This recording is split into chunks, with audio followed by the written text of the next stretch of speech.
Voto da juventude é o sopro de oxigênio que movimenta a democracia.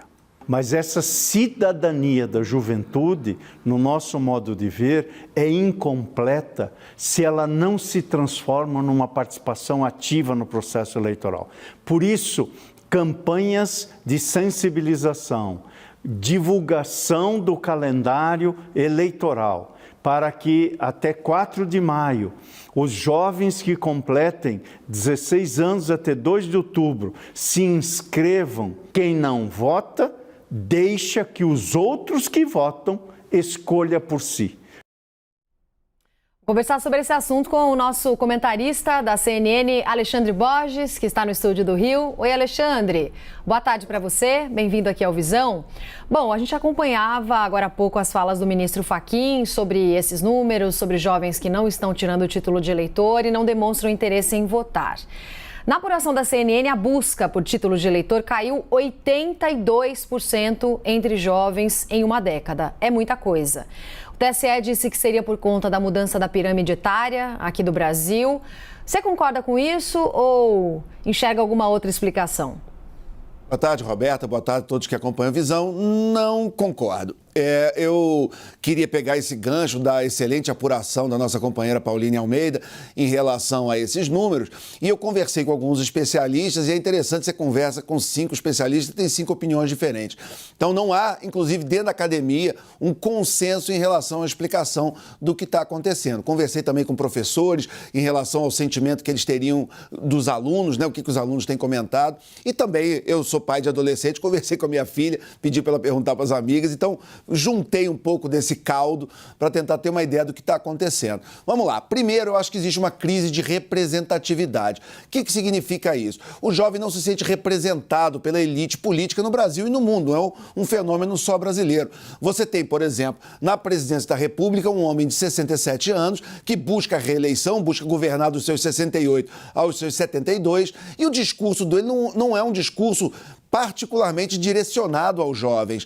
Pelo contrário, até tem um certo saudosismo com o regime militar, AI-5, com as pautas de volta a outros tempos, que não tem muita atração com o jovem. O seu principal concorrente, que lidera as pesquisas, é um ex-presidente de 76 anos.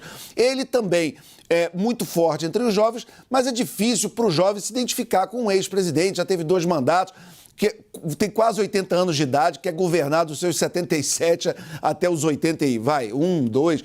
Então, assim, é uma disputa entre pessoas que têm um problema geracional de identificação com o eleitor mais jovem. É difícil explicar para o jovem que esses 2 principais candidatos representam aí um ar fresco, renovação, para usar a expressão do ministro Edson Fachin.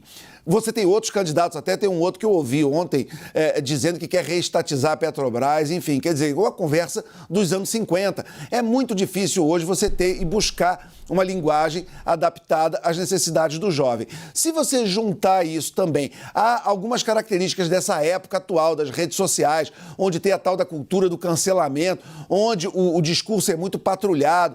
Se o jovem tem uma discussão e fala o que ele pensa, ele pode ser perseguido, xingado, patrulhado. Você acaba criando também muita autocensura, muito medo de falar, o que desestimula também o debate livre, de certa forma, que o debate tem que ter liberdade para troca de ideias, mesmo certas ou erradas. É assim que você melhora, progride, aprende, né? Falando às vezes coisas erradas e ouvindo o que é o certo, refletindo, mudando de ideia. A gente não pensa o que a gente pensava com 16, com 18. Por quê? Porque a gente debateu, a gente leu, refletiu, viveu e cresceu. Então isso também pode estar se refletindo, de certa forma, num certo hedonismo do jovem de viver aquele mundo dele do celular, sair um pouquinho do pensamento na sociedade, na coletividade e buscar mais aquele prazer imediato que ele vê com os amigos, com as diversões e do conteúdo que ele recebe de entretenimento no seu celular.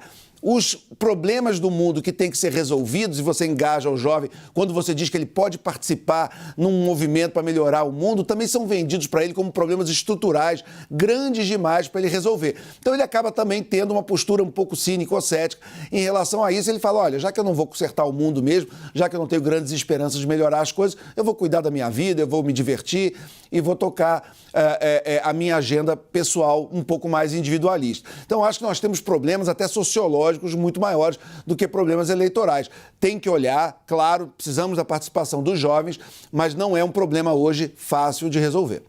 Tá certo, Alexandre. Obrigada pela sua participação. Até mais.